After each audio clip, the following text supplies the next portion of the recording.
Nicolas, Where Have You Been? By Leo Lionni.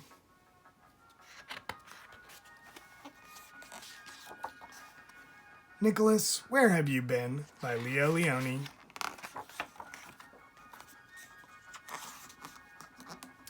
At the edge of the great meadow, 4 little field mice were nibbling berries. Look for the red ones, said Aloud.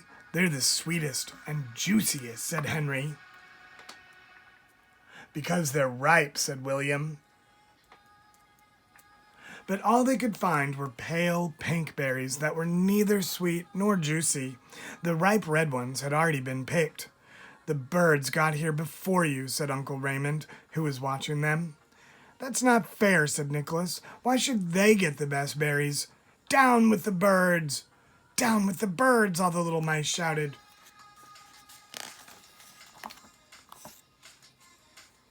Then and there, Nicholas decided to look for a berry patch that the birds had not yet discovered. He would find the sweetest and juiciest berries in the whole world without telling anyone. He set out across the great meadow. He walked on, seeing nothing but the tall grass that surrounded him.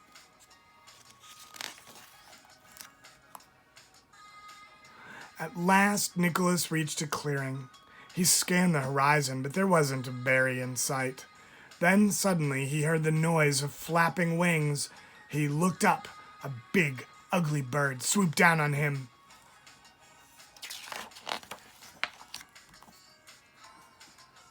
Before Nicholas could run back into the tall grass and hide, the bird grabbed him with its sharp claws and carried him up into the sky.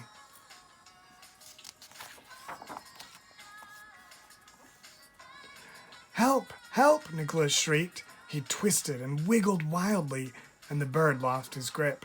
Nicholas plunged through the air.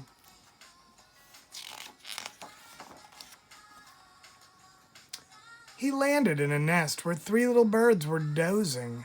They jumped up. Who are you? They asked.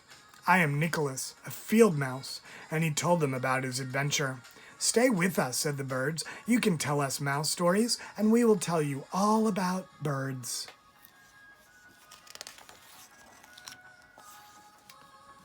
Then their mother appeared with a worm. Mother, said one of the little birds, this is Nicholas, a field mouse. May he stay with us? Of course, said the mother bird. But what do little field mice eat? Berries, said Nicholas. Field mice like nuts and corn and berries, ripe red berries. The mother bird flew off and soon returned with a bright red berry. Nicholas couldn't believe his eyes, and it was the sweetest berry he had ever tasted. The days flew by. Nicholas ate berries to his heart's content. He and the little birds peeped and tweeted mouse songs, bird songs, and funny stories, and at night they cuddled up against the mother bird's soft down. But one morning, Nicholas woke up to discover that his friends had flown away. They had left a big pile of berries in the nest, but Nicholas was too sad to eat. Nicholas knew that the time had come for him to leave the high nest. Fearfully, he climbed down the tree from branch to branch, from twig to twig.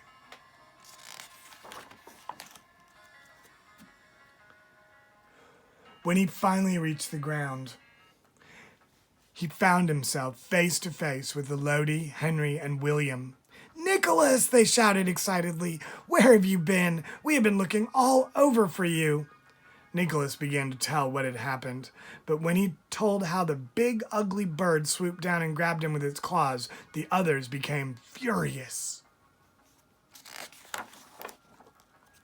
And before Nicholas could add another word, they shouted, Down with birds! War on the birds! War on all the birds! They shouted on and on.